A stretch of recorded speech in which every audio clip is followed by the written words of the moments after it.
Charlie Parsons, Boxing Social. Just done a bit with you now, Bob, but I just want to get your last thoughts ahead of Tyson Fury against Derek Chisora tonight. Look, it's a big fight. It's a big stadium to do it for. Just how excited are you now? I think it's terrific, and I'm really nervous because, and I'm not just saying it, because Chisora is a big punching guy, and when you're in with a heavyweight that can punch like Chisora, you got to watch out. I think nobody in the heavyweight division can beat Tyson Fury, but you got to be careful when you're fighting a big puncher like Derek Chisora. Obviously, we're in a lead-up now, hours until the fight. Is that always sort of the worst part, those nerves that come through? I know it's routine for you. You've been doing it for many years, but we know just how good Tyson Fury is. But like you say, these heavyweights, they've got the power to end the fight at any given moment. Is that where the sort of nerves start trickling in? No, I don't get nervous until they start playing God Save the King, Yeah. Right? It used to be the Queen, now the King. And that's when the heart starts palpitating. And yeah, sure. But, if I were to get nervous now, hours before the fight, I would be a nervous wreck and I wouldn't have been able to live the years that God has allowed me to live. Got to do the job first, eh? Right. Look, leading up now, obviously we know Derek Chisora brings a market of his own, a man who has been in the ring with many top 10 heavyweights. Can I just push you sort of for a final prediction on this fight? A lot of people expecting it to be a fairly routine victory for Tyson. We never know with the heavyweights. Also, round one, they've made a deal to come out all guns. Is that something that makes you a bit nervous as well? Yeah, sure, but I never believe fighters when they say they're going to come out guns blazing in the first round. That's sort of stupid.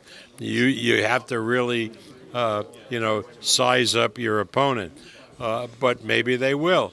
But I really look for a stoppage within 8 rounds. Just the last one from me. Eddie Hearn has replied to some of your comments this week. He's my job, I've got to ask you, Bob. He said that you're always high and you're always on edibles and that he can't take you seriously because you're always talking some sort of nonsense. What do you make of that?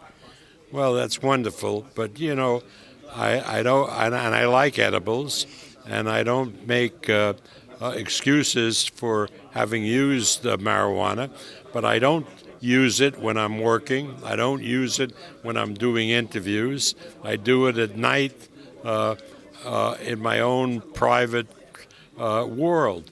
So if that's all Eddie has, that's just typical nonsense Eddie Hearn.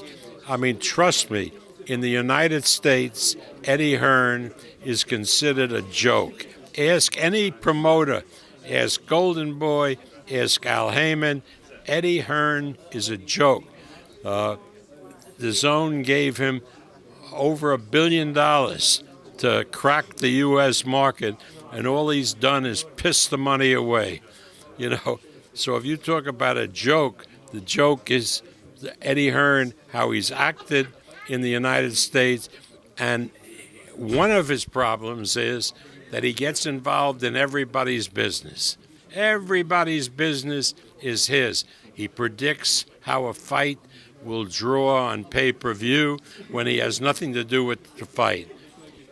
Isn't he better off concentrating on a fight that he's promoting, where he does have skin in the game, than to talk about other people's fights?